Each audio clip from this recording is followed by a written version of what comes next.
दोस्तों सुबह सुबह जैसे ही मैं छत पर गया एक अजीब सी चिड़िया देखकर अचंभित रह गया। इसको देखकर ऐसा महसूस हुआ जैसे कुछ बताना चाह रही हो। उसकी आंखों में डिटेक्टिव वाला चश्मा देखकर मैं समझ गया कि ये मुझे कुछ बताना चाह रही है यहाँ का जमीन के बारे में। जितनी शिद्दत से वो मुझे देख रही थी मैंने भी उसकी आंखें पढ़ी तो उसमें साफ साफ लिखा हुआ था, तुम्हारे घर के नीचे राजा भोज का खजाना छुपा हुआ है। इतना समझते ही खजाना निकालने की तैयारी शुरू हो गई। मैं टीचर से सीधा मजदूर बन गया और हथौड़ी लेकर फर्श तोड़ना शुरू कर दिया। जल्दी खोजने गंदी नियत से मैंने अपने भाई को भी चुपके से बुला लिया ताकि जल्दी से इस सीक्रेट मिशन को अंजाम तक पहुंचाया जा सके। लेकिन उसका जोश देखकर लग रहा था खजाना मिले ना मिले पर पूरा घर जरूर गिरा देगा। अपने सारे पत्थर को खुफिया तरीके से ठिकाने लगा दिया ताकि किसी को भी कानों कान खबर ना हो, क्योंकि हमने सुन रखा था दीवारों के भी कान होते हैं और मेरे घर की दीवारें ने हमसे गद्दारी कर दी और इस खबर को लीक करके मेरे फूफा जी तक पहुंचा दिया। खजाना का बात सुनते ही फूफा जी हिस्सेदारी की बात करने के लिए आ गए थे। आखिर कामयाबी हाथ लगी और सोने के असरफियों से भरे 3 बैग और 2 बड़ा सोने के बर्तन मिले।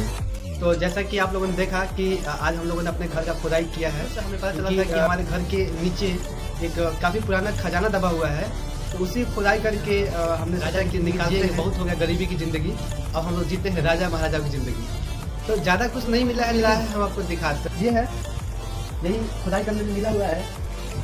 हमारे भाषा में इसको डेगची कहते हैं। इसको बेचेंगे तो शायद हमको लग रहा है कि 2-3 करोड़ का होगा ये, और ये भी 50-60 लाख में बिक ही जाएगा। तो हम बाजार में कल बेचने जाएंगे और उम्मीद करते हैं कि ये ऐतिहासिक तुकदान है तो हमको इसका 5-6 करोड़ मिल जाए। बहुत मेहनत एक लड़का किया है, एक मजदूर बहुत मेहनत किया है, हम उसका मजदूरी देंगे।